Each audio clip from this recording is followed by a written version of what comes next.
What is up, the Lions fans? It's your boy Motor City Don P. We are back here once again, and you already know what time it is. It is Tuesday, and you know what that means?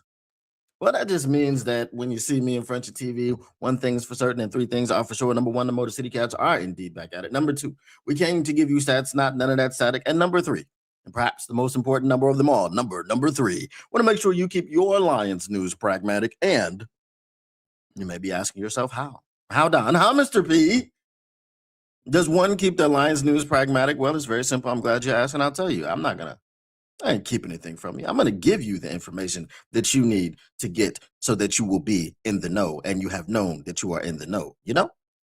Smash that like button, subscribe, share with your peoples. And once you've done those things, you are indeed a person who has kept your Lions news pragmatic. And since sharing is caring, once you've shared this stream with your mothers, your brothers, your fathers, your sisters, your cousins, your uncles, your brothers, your sisters, your fathers, your mothers, cousins, you name it, you have indeed cared about those people. What up, though, everybody in the chat? What up, though, everybody in Detroit Lions fandom land, the Lions Nation, unite. You know what it is. Hashtag, if you know, you know, do the hashtag thing.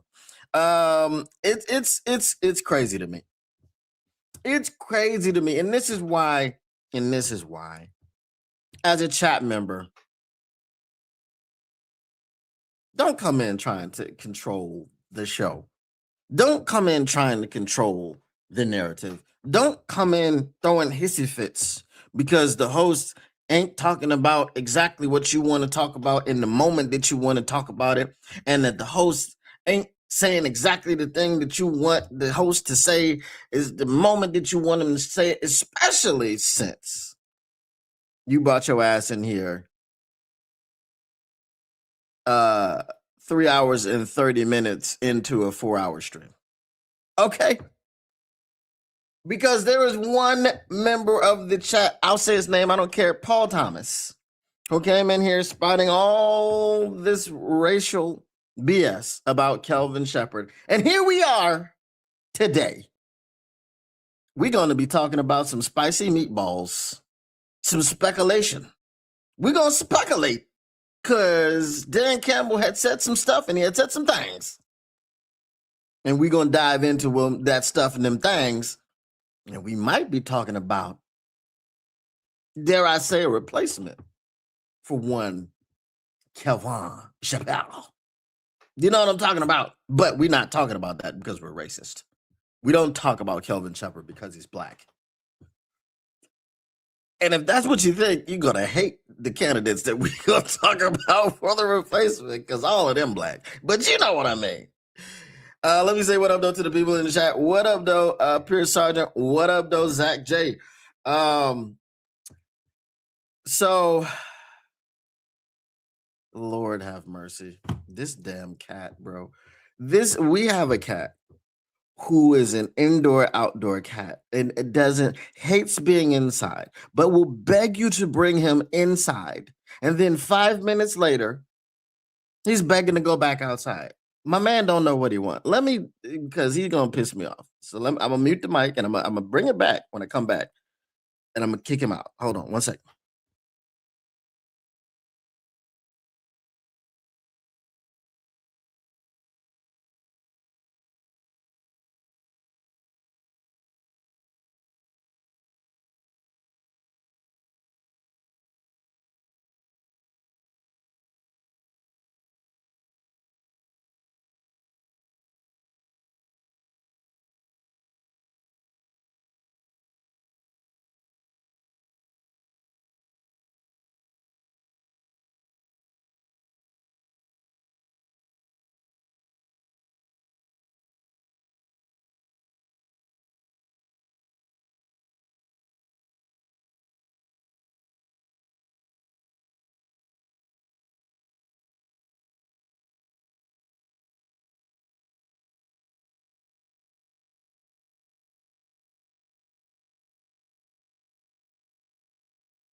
Now you want to act like you don't want to go outside.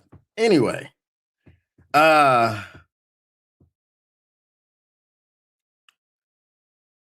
here and Dan on 97.1. Yep, we're gonna talk about that. What up, though, Zach J? Today you were happy. Will we hear the same from Melvin? Oh no, probably not. Probably not. I didn't hear the full interview, but I heard a clip where he seemed more worried about the last game than anything else. Which I mean, coach speak, right? Coach speak. There's some evaluation that you're gonna do. But who cares, bro? Seriously, who cares? You're currently 15th, and with some moving around, moving some furniture around, you lose and some other people win. You can get to 12th. You can be 2 outside of the top 10. So for a general manager that loves to pick in the 12th spot and loves to move around up and down or whatever, that's the sweet spot. You don't need to win. You don't need to win. Hell, the Atlanta Falcons helped you out last night, which, I didn't watch that game, but I should have. I just wasn't in the mood to watch no football yesterday, but I should have because I heard, Matty Boy stunk it up. Oh, he stunk it up. Oh, he threw 3 picks.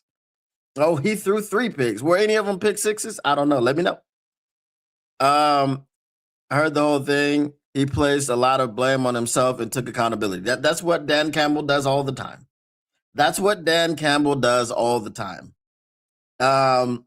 Is it falling on deaf ears though? Right? Are people rolling their eyes now when they hear it? Are they going, you know what? You say that every week. And you also say, we got a few things that we got to clean up. And he did say in the interview, we're talking about a few things now, and we're talking about 3-4 more wins. It's been a few things since week 1. We're in week 18, bro.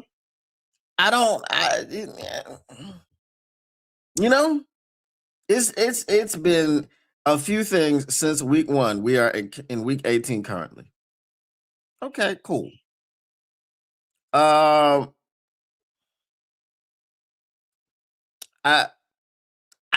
hope. Maybe it's possible. We're gonna talk about it.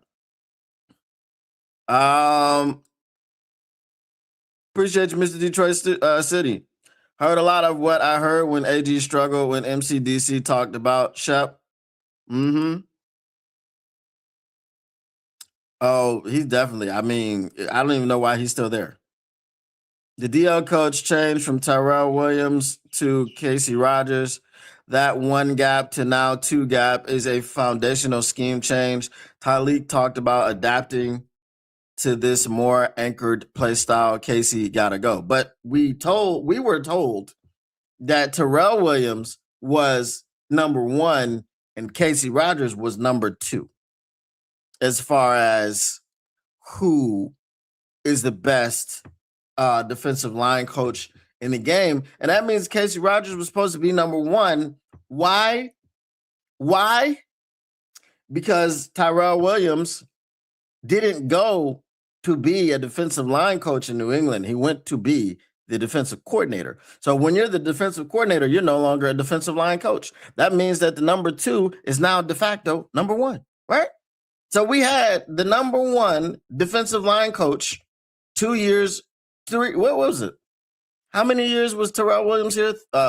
He was only here 1 year. So 2 years running, right? Okay.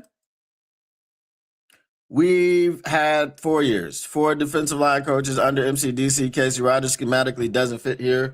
Vita Vea helps in Tampa Bay. He does. He helps a lot. Cats are finicky like that. I just want Kelvin to pick a new, more aggressive DL coach if I'm not too obvious. I'm not sure Flores would even leave Minnesota, and even then, he ain't choosing Detroit over Dallas.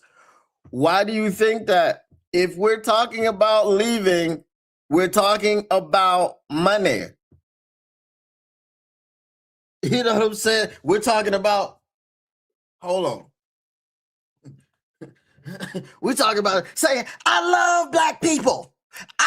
Say, show me the money. Say it, Jerry. Show me the money. Show me the money. That's right, Jerry. Okay, that's what we're talking about. If you know, you know, hashtag. You know what I'm saying? Hashtag if you know, you know. We talking about lateral moves. It's got to be about the Quan. It's got to be about the Quan. Today when I heard MCDC, I heard a tone. He wants accountability from the front office. We'll see.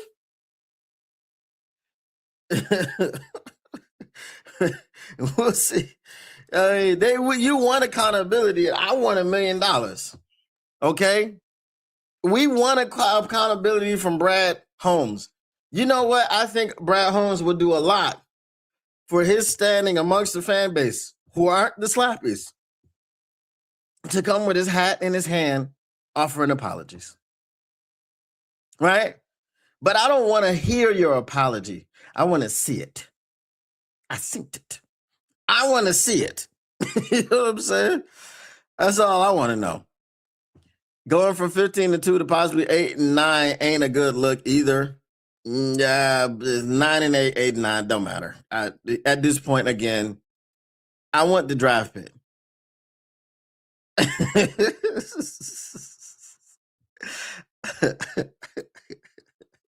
What up, to Derek? All right, so if anybody doesn't know,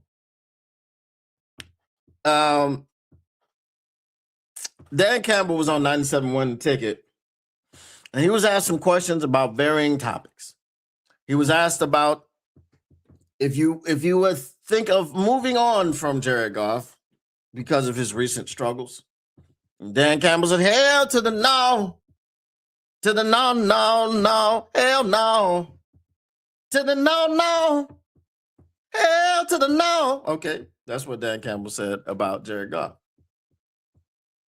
And I don't have a problem with Dan Campbell saying that about Jared Goff, because as I've said before, Jared Goff does indeed need everything to be perfect around him. But see, when you make everything perfect around Jared Goff, he gives you results. He can get you to the playoffs. He can get you to the NFC Championship game. Hell, he can even get you to the Super Bowl.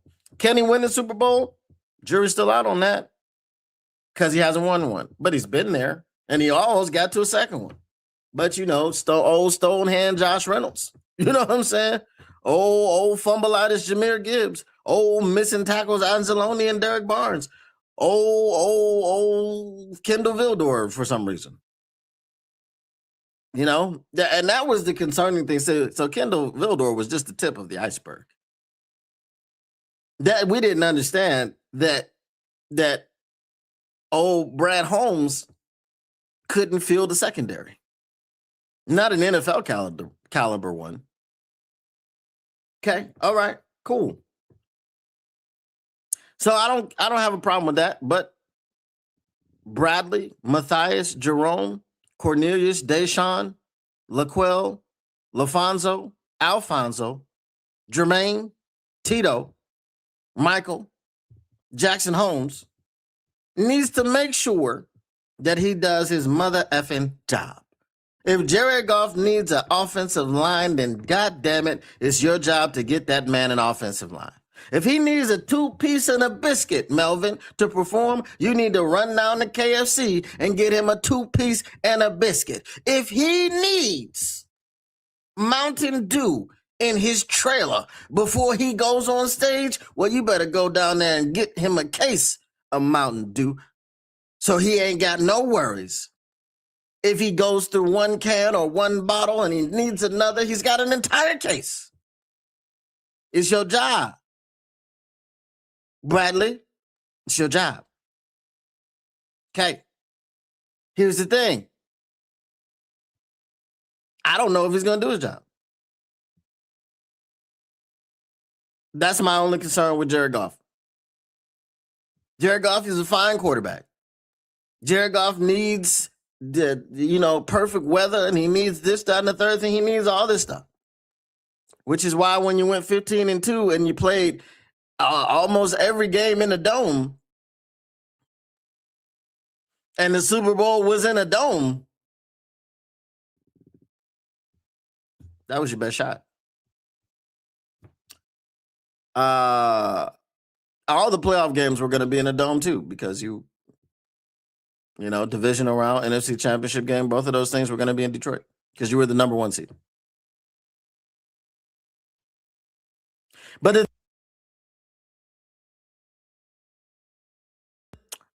was about Kelvin Shepard. He talked about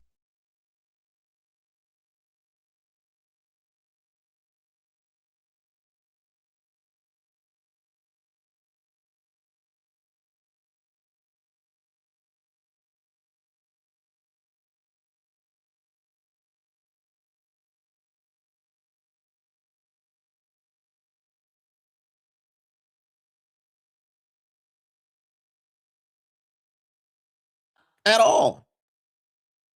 And the reason I don't believe he dealt with the adversities of the injuries at all is because if you look at AG had to deal with the front 7.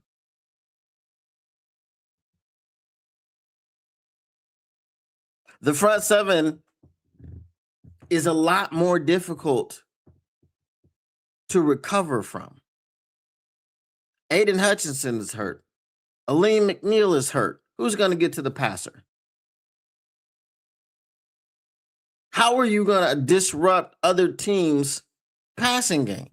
You're still able to stop the run because you doubled down on being able to stop the run. But how are you going to stop the pass when Aiden Hutchinson is hurt, when Aleem McNeil is hurt, when Alex Anzalone is hurt, when Derek Barnes is hurt?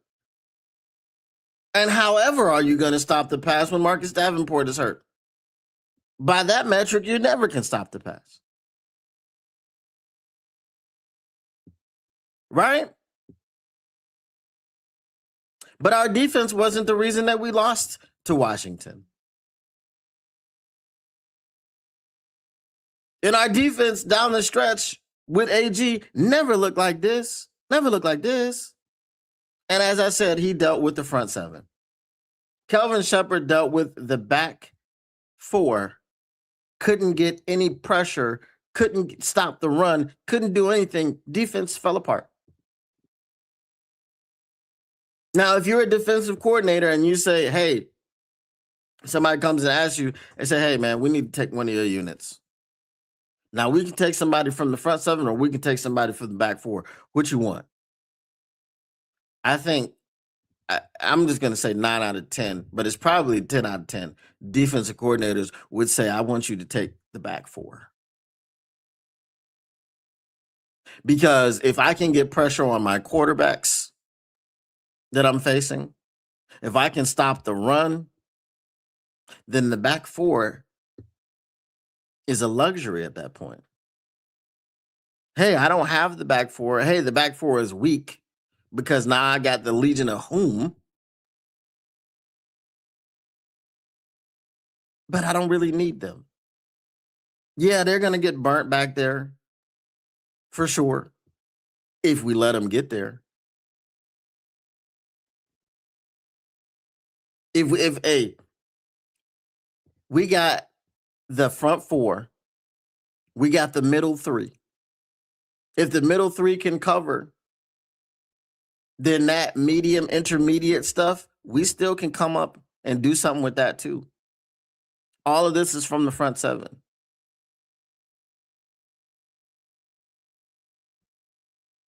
So what Dan Campbell said, he let it slip now.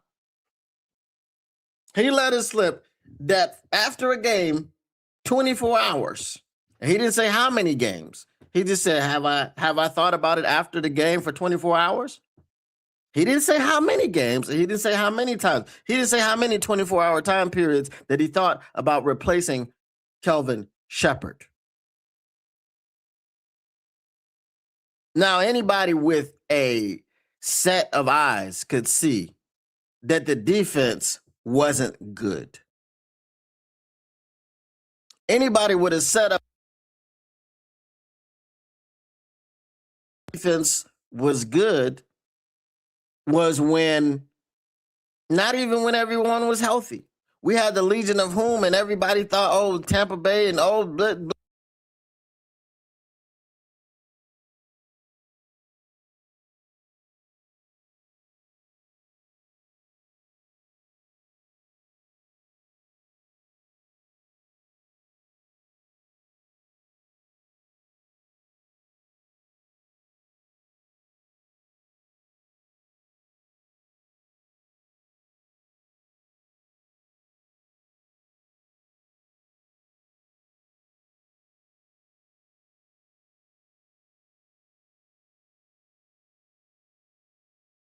The league hasn't wrapped up the season yet, right? Because the playoffs haven't started yet, and we're talking about week 18 that we're going into right now. So we don't know what will happen with Brian Flores. Brian Flores has been spoken about.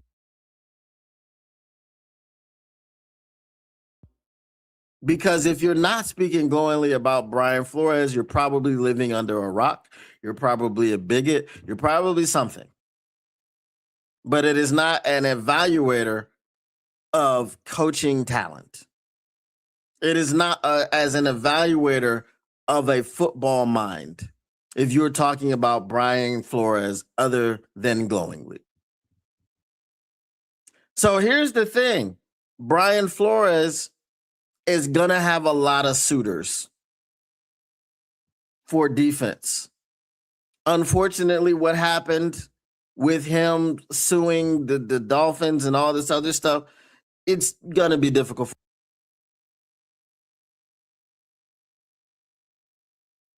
I just want him out of Minnesota. And I'm going to be a Bears fan for a minute here. Not that I'm going to root for the Chicago Bears. Okay. But remember what the Bears fans were doing all last year? Begging Ben Johnson, Osama Ben Johnson, to come and save their franchise and be their coach. Remember when they were doing that? Well, here's the thing. Brian Flores, please come to Detroit and save our defense. Please. Right? Because here's the thing. The writing's on the wall for you, coach. Your contract is up. They haven't re-signed you yet. They let you get to the end of your contract, coach. That's disrespectful. That's disrespectful. Brian Flores is a man. He strikes me as a man that doesn't take disrespect kindly. How they gonna let? Do you know what you bring to that defense? You are that defense, coach. Your scheme is that defense. Right? The Minnesota Vikings would be nothing without you, coach. Nothing. You know why? They ain't got what they got on offense. What they got on offense? Oh, sure, they got the Sons of Minnesota, Jefferson, Addison, Hawkinson, but they ain't even got no quarterback. They can't get the ball to them three players. And you kept this team afloat, bro. Without you, they'd be 2-14, bro. Right now, heading to a 2-15 season. And I don't know what two they would have won. They definitely would have been. They definitely wouldn't have been the two against the Lions. Because if they would have had like Mike Zimmer back there, he wouldn't have been able to do that to us. Not this year. It's disrespect, coach. You shouldn't take that Lion down. How could they let you get to the end of your contract and then actually play out the end, like you coached out the end of your contract? They let you into this as a lame duck, coach. A lame duck.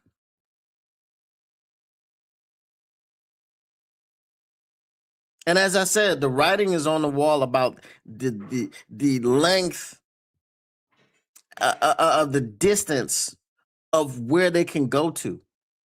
They're limited, coach. They don't have a quarterback. And they're not the type that I don't think they're the type to be the defense first, but no offense. Right? It's not Houston. You know, Houston don't have a lot of offense, but I don't like to say this about CJ Stroud because of where he went to school, but I mean, he's better than JJ McCarthy. He's better than a lot of quarterbacks. Is he enough by himself? Is he dynamic enough? No, he's not a Josh Allen. He's not a Lamar Jackson. He's not one of these guys. But you don't even have that. You don't even have a CJ Stroud.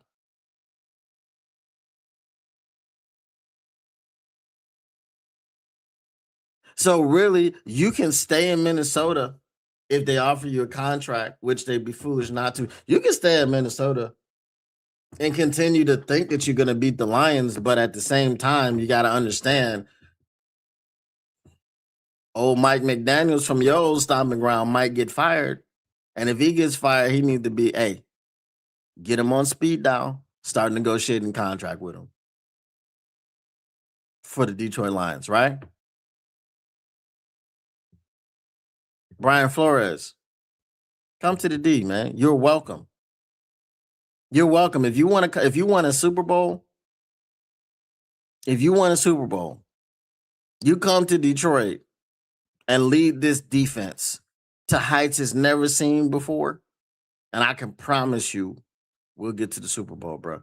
Because all we need is an offensive coordinator. We got all the pieces except for the offensive line. You know, we need to change some things up with that. And then look, if you come to Detroit, then you can shape and mold some things because we got a lot of free agents, bro. We got a lot of free agents. You can be like, look, man, I need this piece, that piece, and the third piece. You can bring some guys from Minnesota. We'll swap out, Alex Anzalone for Andrew Van Ginkel. We'll do that, even though he's under contract for I think another year in Minnesota, or maybe he's not.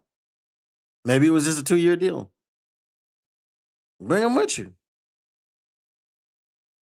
Bring him and whoever else you want to bring with you. Just leave Byron Murphy in Minnesota. Let me see what y'all got before I get to the other candidates that we were going to talk about today. A 500 team, right? We all saw it.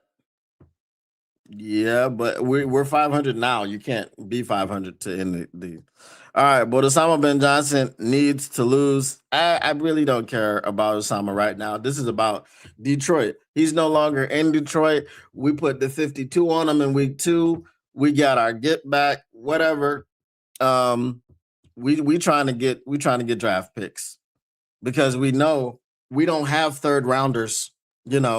Bradley squandered those. So we gotta, whatever I constantly said that Goff has that proves he can't be moved. A no trade contract clause. 2023 was all on old gambling Dan. I mean, we can say that, but we had the money badger, remember? And what if you take the kick and he misses? Because that's the thing that he didn't trust Michael Badgley. He trusts Jake Bates. He didn't trust Michael Badgley. What is your thoughts about Lions losing the Vikings game in a terrible way? I mean, we talked about that in ad nauseum. Yeah. I saw something tonight. Goff set up a meeting with Lions management. So Goff is willing to deal. Brad, do your job, Melvin. He set up a meeting with Lions management for what? For what? What is the meeting for? Can anyone else hear him? Y'all should be able to hear me, bro. It ain't went out. Wait, I see the levels right now, and I see the levels in front of me. We're not doing that again. Nope. How is the mic out? What the frick? Can y'all hear me now? I'm sure you can. Oh, Lord have mercy.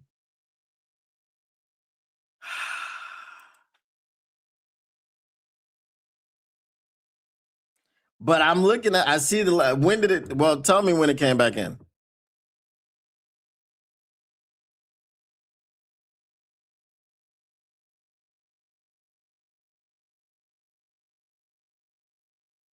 Deshea Thompson, yeah. bro. I don't know. I don't know what to say about it going out because it's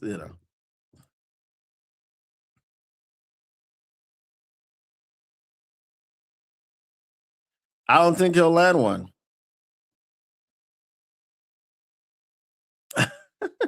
If the Vikings were to get Lamar, we'd be cooked.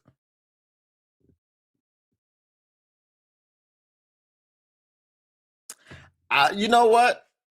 I don't think draft day is judgment day. I think the entire off season is judgment day because if Brad simply sticks to drafts, then we're still screwed because he hasn't learned that you need. If he's going to continue to butter his bread in the draft and act like free agency doesn't matter and act like nothing matters, trades, nothing else matters, then no, I don't want to see it. It's got to go. We got to stop. Oh, we already knew he was going to restructure his deal. That was predetermined. That was agreed on when he signed the contract. Well, nobody about to let no $69 million cap hit come through. One, blame Brad Holmes. What did he do to make the team better? I love when someone comes in and tells me what my takes need to be. and that's been my take all along. Okay. It went out for a second. I don't know how. Okay. If it's only going out periodically, then it's all good. We all want Max Crosby, but we will end up with another PS edge rusher we fall in love with in the UDFAs. That was another question that Dan Campbell was asked if they fell in love with too many of their players, and he said no. But I mean, how do you talk to a man who's blinded by love? You know what I mean? Like they love their players far too much. They trust in them far too much. That's where the whole "we're good" thing came from. When we're talking about Zadarius Smith, we're good. Nah, coach, we're good, and we're going to the Philadelphia Eagles, which he didn't want to go to, and then he retired.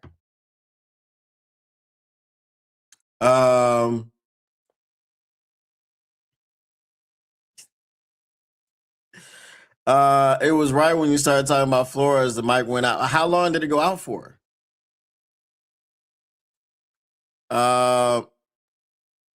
Johnny says, hear you loud and clear. Mike is fine. Mike is good. What up, though? Brent DeWitt. Drafts are hit and miss. Good coaching builds dynasties, get better coaches. Well, you need to get a better offensive line. That's for sure. But the coaching staff is we're literally talking about bringing in Brian Flores. I don't understand.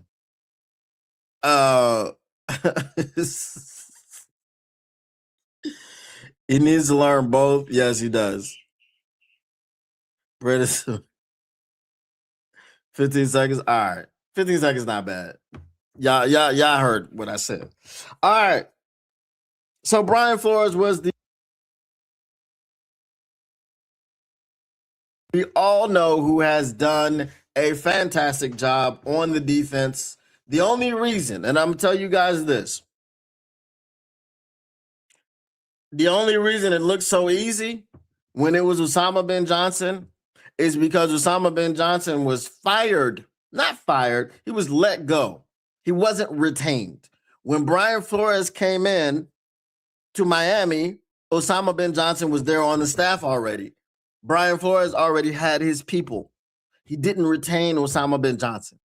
Osama bin Johnson had a personal vendetta against Brian Flores. That's why it looked so easy every time. But it didn't always look easy. Most of those games were close. Okay? Most of those games against the Minnesota Vikings were close. Yes, maybe, we carved up their defense or whatever, but they were close games. It was on Lions Talk Live. Goff could reduce his salary and cap hit by 20 million next year, 15 to 20 the year after, to trade for a player option in 2028. The cap hit can be reduced by much more than 20 million. Right? Just depending on how they handle it.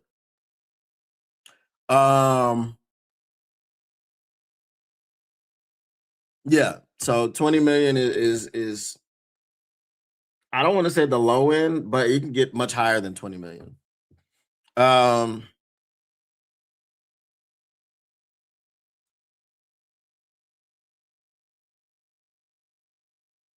Well, here's the thing that you can't do as an NFL head coach.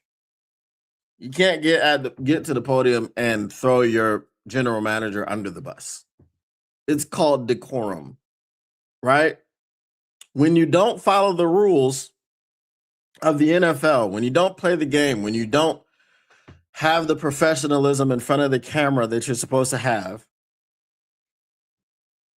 you get Brian Flores. Now, Brian Flores didn't do anything necessarily. He said some things in the media, but the fact that he sued the NFL is the problem. That's why he's not a head coach.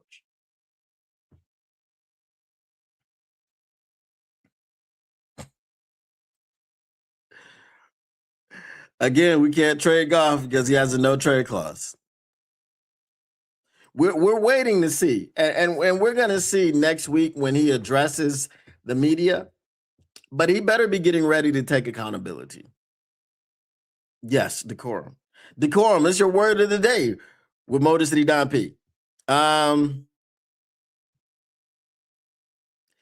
He does have professionalism, but the way in which he calls out reporters is professional, but it's also arrogant. So two things can be true.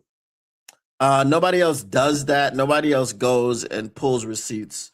And we wouldn't have a problem with Melvin pulling receipts if we had won a Super Bowl. This is the problem that we have. He's pulling receipts and he has won nothing. All right. The next candidate that we want to talk about is one that we're very familiar with. One who's very familiar with Casey Rogers. And one who, if he were to be fired, which if they lose the NFC South, they will not go to the playoffs because they have a putrid record. I think they're currently 7-9, are they? Or are they 7-9?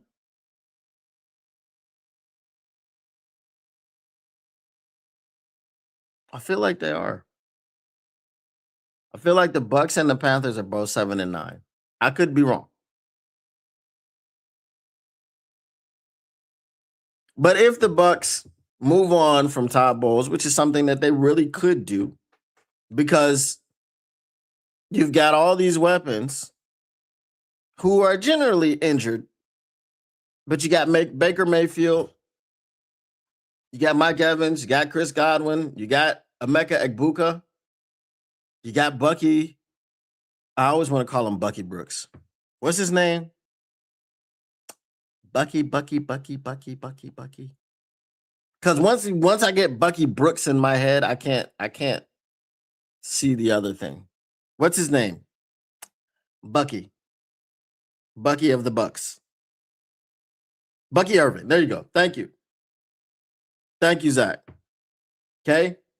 You got Bucky Irving, you got Rachaad White. You got a decent O-line. You got obviously great players on defense. But you win 7 games, 7, 8, 9 games consistently every year.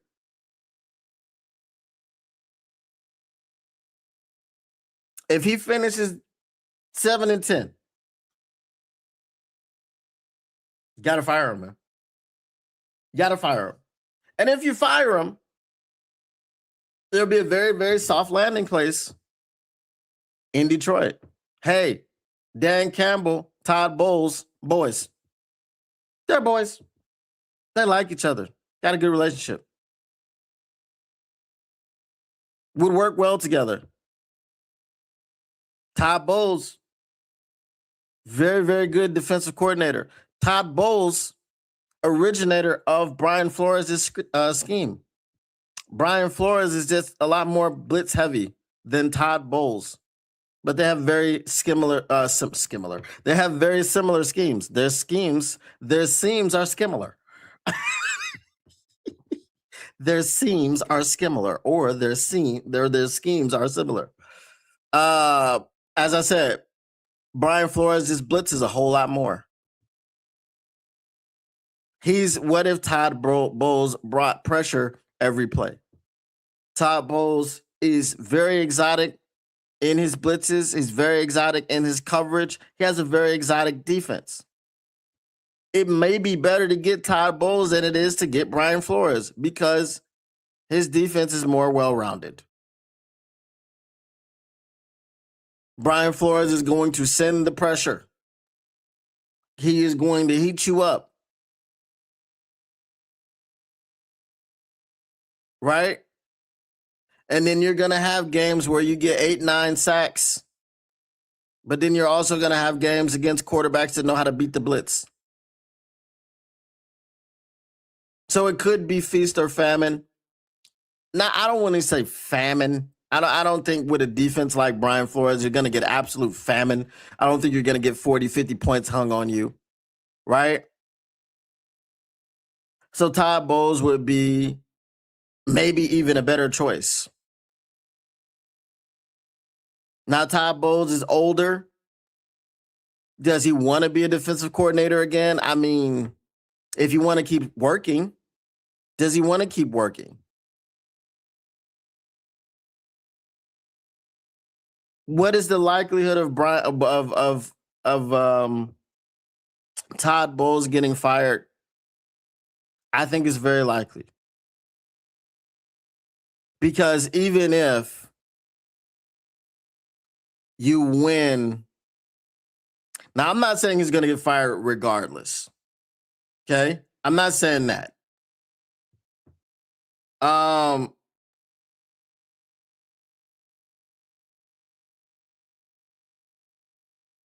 At some point, like, look, the message is getting stale with Mike Tomlin, right? Mike Tomlin never had a losing season, won't have one this year.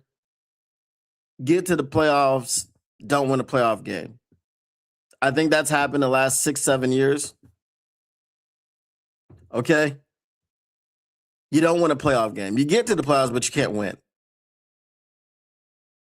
The Bucs winning 7, 8, 9 games a year and then getting to the playoffs. So I think the likelihood is that Todd Bowles will not be the Bucs head coach very soon. And I think if they lose to the Panthers in week 18, it's a wrap. It's a wrap. Because you can't really argue with division titles, but you can argue with, man, if the rest of our division would just get their heads out of their asses. Like if the Atlanta Falcons would just get their heads out of their asses. They could run that division easily. They got the talent. But somehow it's now the Panthers. And the Panthers aren't a great team either. Again, both of these teams I think have the same record, 7-9. Or 8-8, whatever it may be.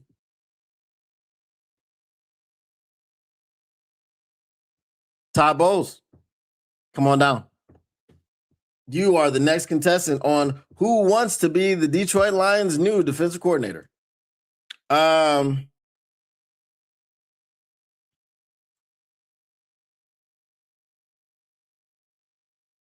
You don't get the whole arrogance angle. Well, here's the arrogance angle. Taylor May, I'll break it down for you. Gaslighting the fans. This is arrogance. How did he gaslight the fans? Well, he said the fans are just mad because Aiden Hutchinson is so good, and they're just like, why don't you just draft another one? Talking to us like we're stupid. No one asked you to draft another Aiden Hutchinson. We asked you to get someone competent on the other side, and that's been the entire thing that we've been asking you for years. We're asking you to stop signing guys like Marcus Davenport. We're asking you to say, hey, when you get a guy like James Houston who got 7 sacks or 8 sacks in 7 games, to keep him on the roster. We're asking you not to go get guys like El-Quadin Muhammad, who, fortunately for us, stepped up and had 10 sacks this year, but has never done that in his career before, was 31 years old and on his couch. We're asking you to stop getting Jamal Adams out of retirement and trying to turn him from a safety to a linebacker while he's sitting on his couch.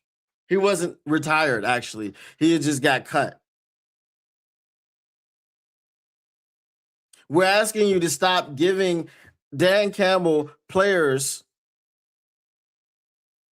who are on vet squad and acting like this whole 69-man roster crap makes any sense.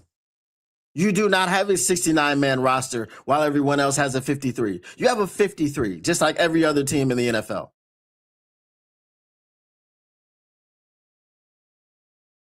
The whole thing that they did this offseason, which everyone, they tried to act like it was so cute.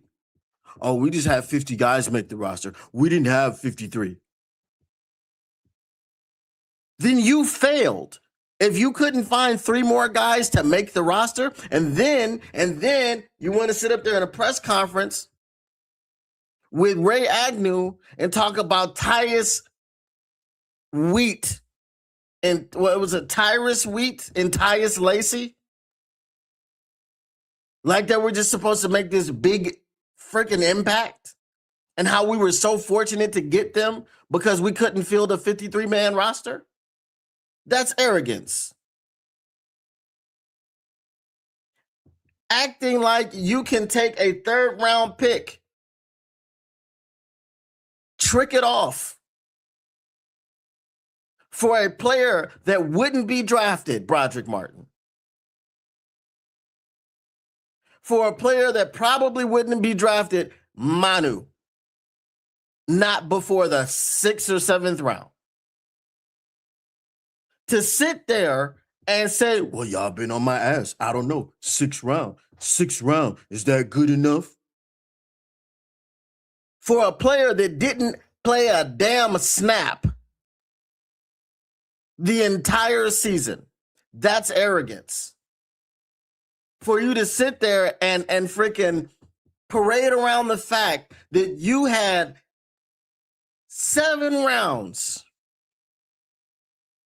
and in the same draft that you threw away 3 3rd-round picks for a wide receiver, you waited until the 6th round to draft anybody on the edge, and he didn't play the entire, not even that he didn't play, not even that he was a healthy scratch. My man was on the practice squad. And then you have the nerve to go to the podium and go, 6th round. I don't know. 6th round. That's arrogant. To sit there and say, well, yeah, I remember you. You said I shouldn't draft a running back. How'd that work out? Yeah, I remember you. Blah, blah, blah, blah. Arguing with reporters. You know who else we had a problem arguing with reporters? Fatty Matty Patty. Remember when the reporter, stop slouching, sit up straight. Have some respect for the process. Oh, we thought he was a complete tool. Brad Holmes goes back and forth with media members all the time and has won nothing. So this is the arrogance angle. This is why we say he's arrogant. Because he thinks he knows better than everyone else. And you can't tell me. He sits there and talks to you about it being a collaborative effort. Brother, you can't tell me that everybody in that building thought Broderick Martin was the best pick. Trading a third round pick, like using a third round pick on a guy that wasn't going to be drafted, everybody in that room thought it. All of y'all should be fired. Dan Campbell should be fired. Brad Holmes should be fired. Chris Spielman should be fired. Everybody involved in picking Broderick Martin as a consensus third round pick should be fired.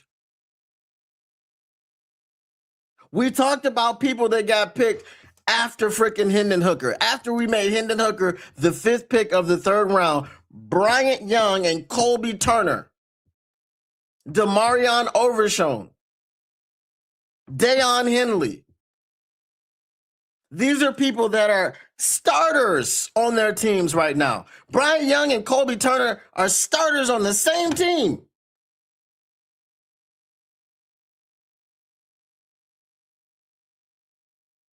So you pass on all of those players by picking Hendon Hooker, and then your next reaction was to pick Broderick freaking Martin.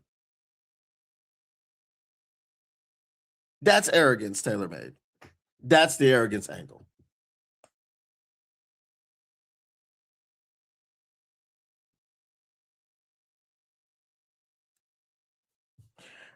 Bro, that is college. I don't. We just said the problem with Shep is that he was a first-time rookie defensive coordinator. And now you want us to go and grab a guy from college instead of getting guys who may be available. And these guys that I mentioned, Brian Flores and Todd Bowles. While I'm talking about Brian Flores and Todd Bowles, you're talking to me about a dude from college.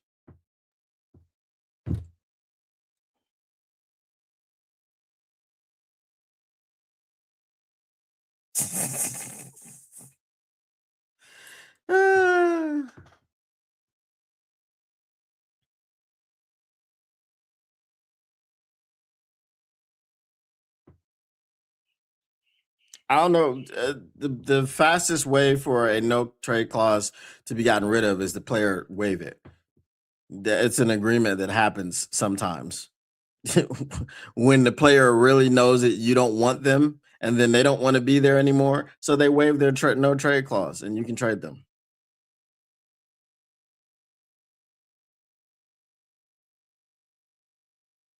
I don't know what you're talking about, man. Chef's in the kitchen. We're talking about defensive coordinators and offensive coordinators whose job it is to run the offense and to run the defense. That's all we're talking about. Sheila, bring in someone with an ongoing lawsuit against the NFL. He's a defensive coordinator. He works as a defensive coordinator. That's why he's not getting a head coaching job. Say we go the 9-8. That is 24 wins and 10 losses in 2 years time. Okay, but we don't want to go to 9-8. We want to go 8-9, and we want a better draft pick. Brad Holmes is the EVP and GM for the Detroit Lions Football Club, not an event day janitor at Ford Field. What does that mean? What does that mean? Oh, Lord have mercy. You did okay. Okay, cool. He lost. He's looking good for Weight Watchers. Maybe he'll have a job as a Weight Watchers model. It looks like they will, unless they have injuries that could be long term. After looking up Breakstraw's college injury history, are we drafting the most injured player available? I told y'all about Ennis Rakestraw. I told y'all when the draft gurus were mocking Ennis Rakestraw in the first round to the Detroit Lions, I was not having it at all. Also, mock draft situation going well. Get your mailbag questions in. Mailbag, mailbag. What you gonna do? What you gonna do when they reading you? Mailbag, mailbag. Snickers is mailbag. Get your mailbag questions in. Get them in. Bask in it. All right, I'll take a few. That's true. Especially if they were born 75 years ago. Nah, if they were born 75 years ago, they would have seen the championship. They were seeing quite a few.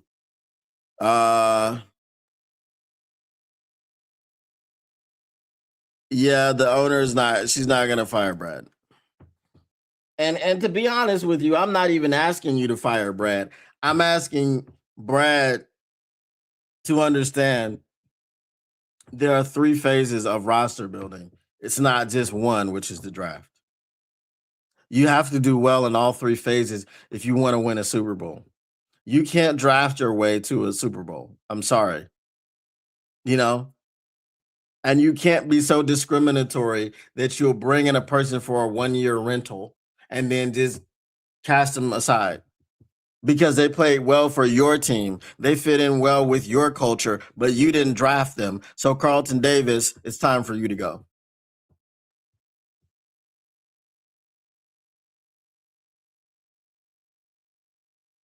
But he's not.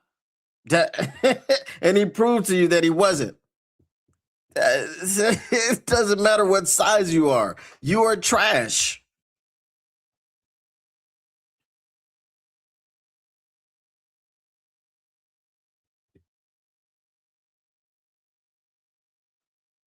They already said they're not going to fire AG. There was no expectation for AG. Didn't have a quarterback. They got him Justin Fields. You can't have a coach come into an organization unless like there was the whole Mike Vrabel, Gerard Mayo thing, right?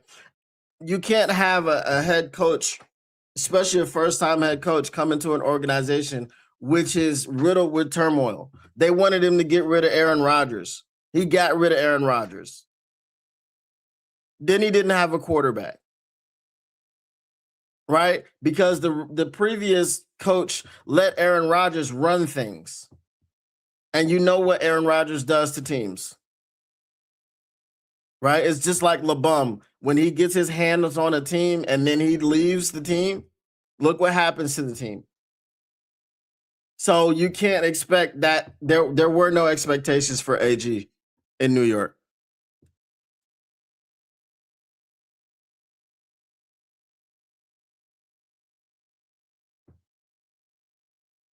The Raiders? I think you're just trolling me. I think you're trolling me. I think that's what's happening. Flores settles. Is he head coach again? I don't know, bro. I don't know how long the blackball is going to last, but he's definitely been blackballed. Got to put some respect on the man's name. When does Kyle Allen get a look on Sunday versus the Bears? I hope for the entire game. I hope for the entire game. 65 and only seen 2 NFC championship games.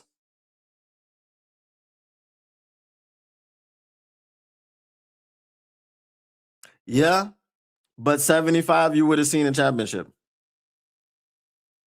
You would have seen a championship. It wouldn't have been called a Super Bowl, but it would have been called a championship. Mailbag, I heard CJ Gardner Johnson says he's from Al Harris University the other night. When will the Lions have a similar school set up through Deshae Townsend? We won't. We won't.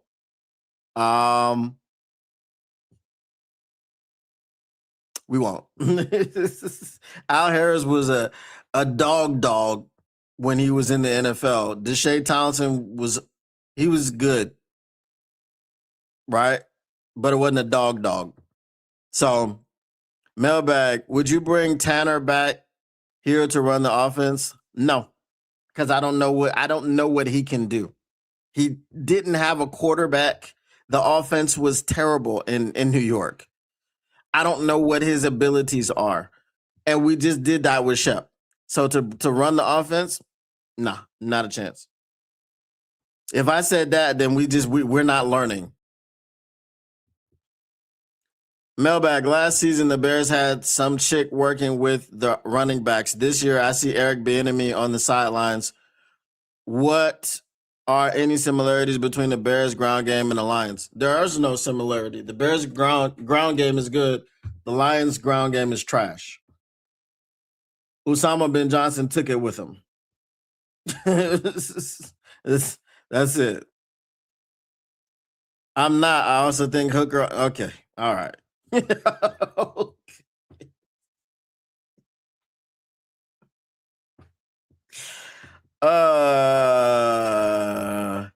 Brother, Caleb Witt. Okay, look, I'm gonna tell y'all this one last time. Okay, because I know you're new. You're new here, and I've seen you. I haven't seen you around from before. Last year, when the Bears drafted Caleb Williams, I said this. Number one, I didn't watch Caleb Williams play in college, but someone on YouTube made a video of every throw and run he had in his senior year. I watched the whole video. It took me an hour and some change to watch it, okay, because it was that long. I said the thing I see with Caleb Williams is that he loves hero ball. He has the ability to be great. But the problem is he falls in love with hero ball. That's to his detriment.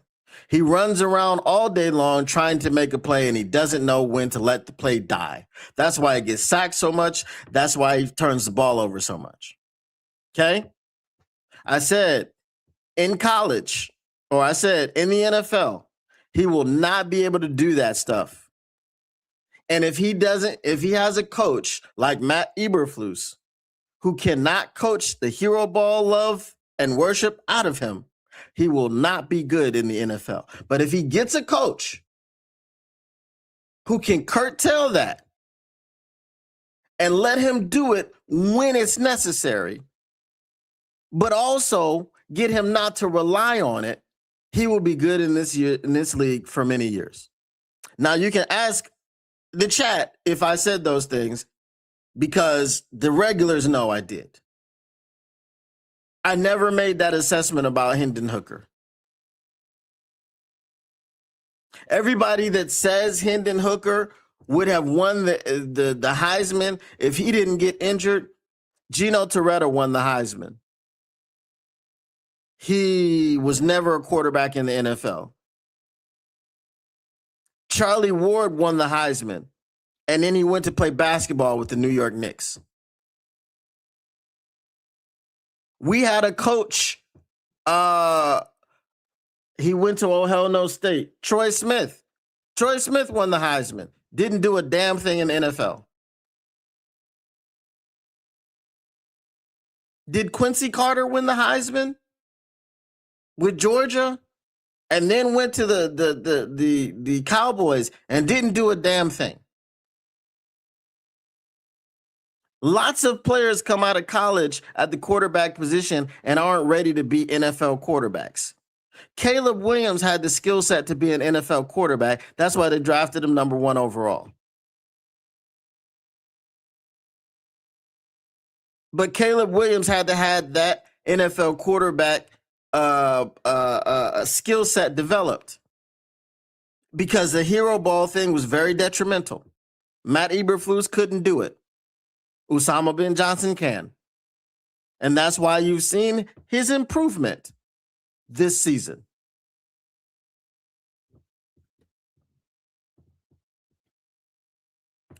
All right. My preference is Daboll, but thought I'd ask. Mine would be Mike McDaniel if he gets fired. Why? Here's the thing. Running game. Miami has a good running game because Mike McDaniels learned from Kyle Shanahan. Anybody learning from Kyle Shanahan? I take them as my offensive coordinator because running game. And in Detroit, if we get the run game going, then we can get the play action game going. And Jared Goff is what, top 3 play action quarterback since he's been in Detroit? There were a couple years in a row, I think last year and the year before, where he was the number 1 play action quarterback in the NFL for the entire season. Jared Goff, a guy that's 70% accurate. You get the run game going and the play action, it's a wrap. Then this offense looks like a real number 1 offense. Not just, we're the number 1 scoring offense because we put up 52 against this ass team, 44 against this ass team, 40 against this ass team. But when we go against a top 10, top 15 defense, we ain't putting up nothing but 15, 17, 13, 6. Mike McDaniel, a realistic possibility for OC if he gets canned? I just answered that one. Now, is he realistic? It's just about money at that point. Right? Look, he had Tua. He gets to work with Jared Goff, a guy that we've seen with Osama bin Johnson thrive.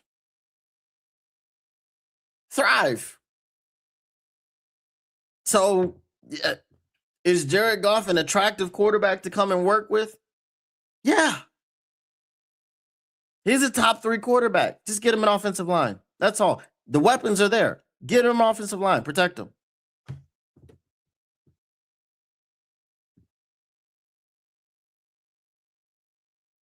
Ross, though. Ross is one of those owners. Yeah, I did say that. Okay, thank you. TaylorMade.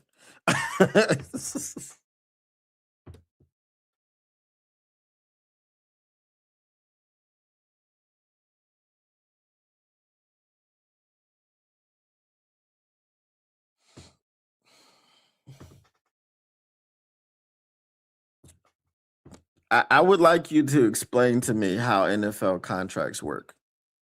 Because if you think that Jared Goff's contract is untradeable, I've got some beachfront property I'd like to sell you in Alaska.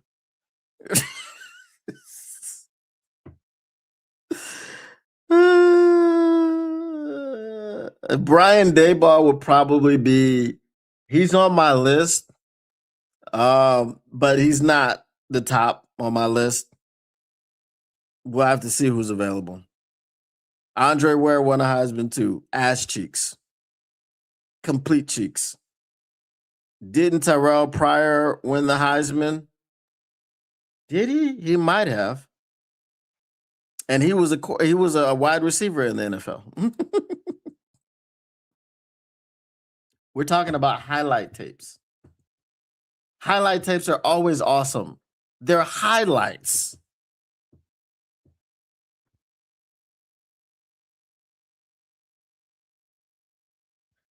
I do this every day.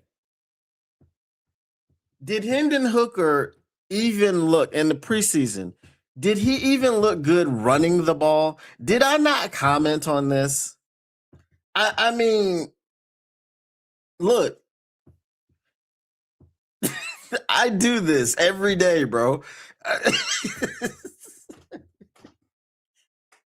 I do this every day.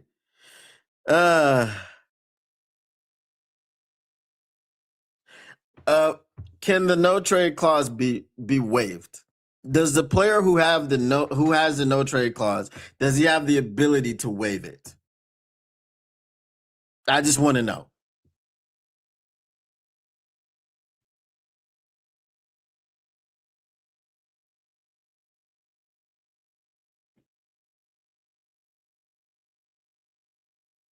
All righty.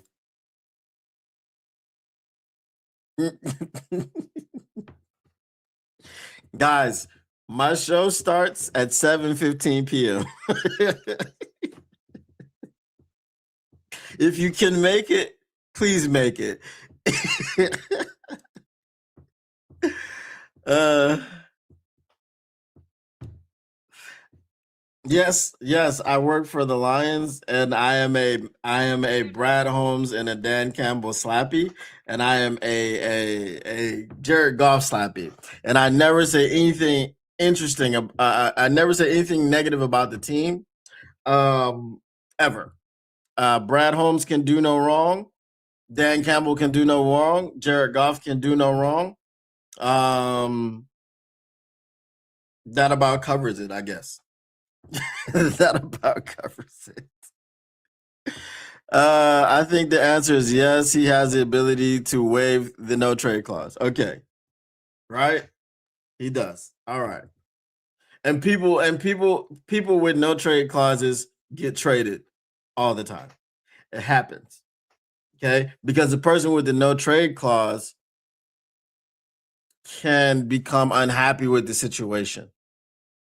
The reason that Goff has a no trade clause is because they didn't feel the need to trade Goff. So they allowed that in his contract. If they thought that they were going to have to move off of him, then they wouldn't have put it in his contract. Now, if they have a serious sit down conversation that says, look, Jared, this ain't going to work, man. This ain't going to work. But we wanted to come to you and tell you this. And Jared has the ability to waive it.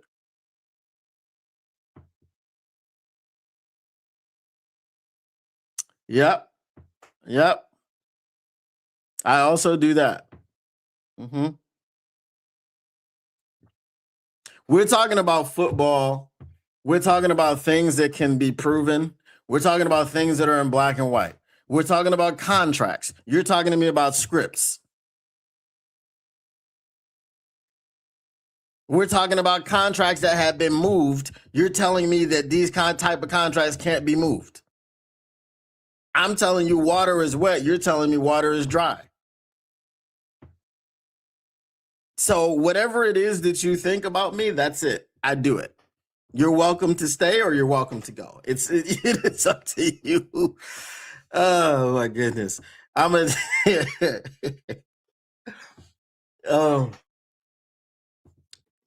I'm a Davenport slappy, meaning if I see Davenport on my team next year, I'm gonna have to start slapping our front office. Money can also move a no trade.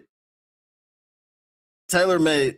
So what you're doing is you're speaking truth. And this guy doesn't want to hear truth. He wants to hear conspiracy theories. So if I can find a tinfoil hat, I'll put it on and then we could talk about conspiracy theories. Otherwise, we're talking about real life NFL situations, right? So I don't know. Restructuring means waiving the no trade clause. It doesn't mean that. No. Restructuring just means moving money. For example, you take a $69 million cap hit and you change that into a signing bonus. And the vast majority of it comes off of your books because the signing bonus is immediate. Good question, though. But no, it doesn't mean you have to waive your no trade clause. Can we talk about practice? We talk about practice. Practice squad players, professional practice players. No restructuring doesn't mean getting rid of the no trade clause, right? No, you're not getting to me. As I said, you can stay or you can go. It doesn't matter to me. If you stay, if you go, it will be trouble.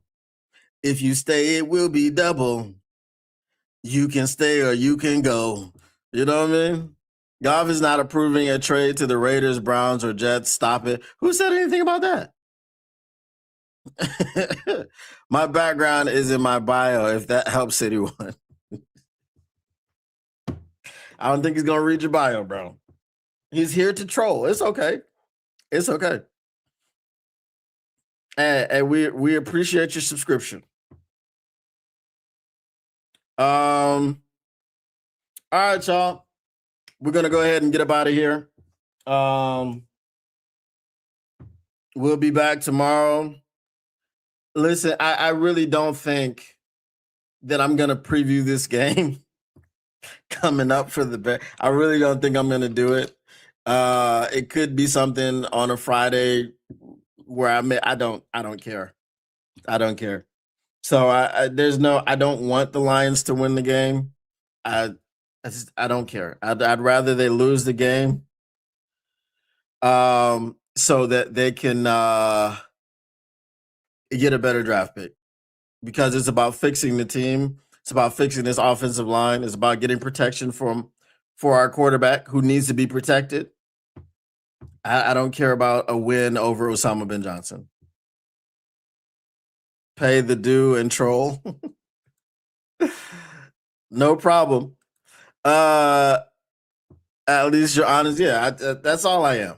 You know what I'm saying? I can't be no other way. I ain't gonna lie. I ain't gonna lie to you. You know what I'm saying? I fly to you before I lie to you.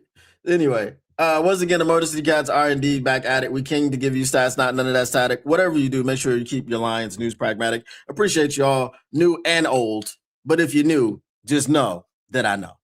Got it. We out. Peace.